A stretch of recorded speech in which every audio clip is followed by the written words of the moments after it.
Good morning, everyone. Want to read to you Ephesians 4, verse 26. When angry, do not sin. Do not ever let your wrath or your exasperation, your fury or indignation last until the sun goes down. I'm sure that for all people, or at least for most people, that anger is an issue sometime, at least in your life, and the context will be different. Now, for me, if I get angry, usually it is because I become impatient with my kids, and I'm preaching to you this morning as much as I'm preaching to myself. Okay, so the emotion of anger is just part of human emotions, and that is really okay.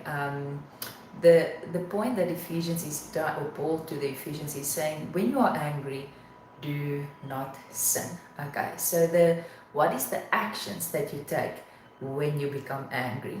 And I've just been wondering, like, but how do we get rid of this whole reaction to anger, if I can say like that? And I really do believe that even we can even come to a place where we are totally at peace, where anger is not even an emotion that we um, necessarily experience.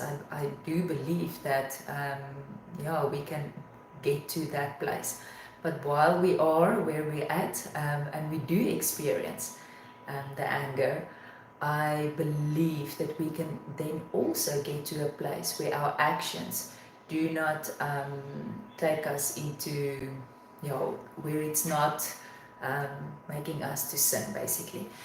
So I was just asking God, so how do I keep myself from sinning then?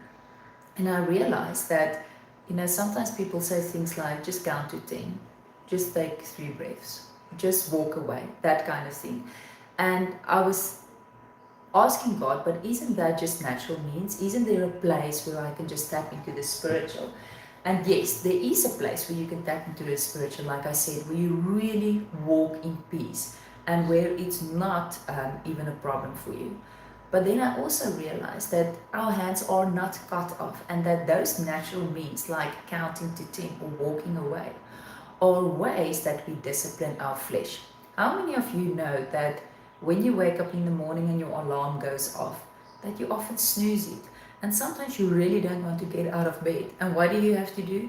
You have to discipline your body to just wake up. You have to, at some point, just say, okay, just stand up. Sometimes we just have to use whatever natural means we have to just do it.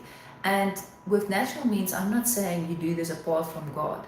You can access the grace at any time. We speak about this all the time. The grace is acceptable, accessible for you.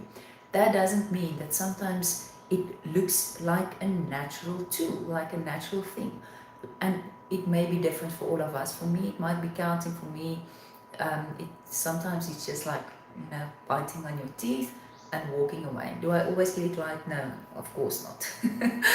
But I know that this is something that I can practice, accessing that grace and disciplining my body so that when I become angry, I do not lash out or say the things that I shouldn't have said.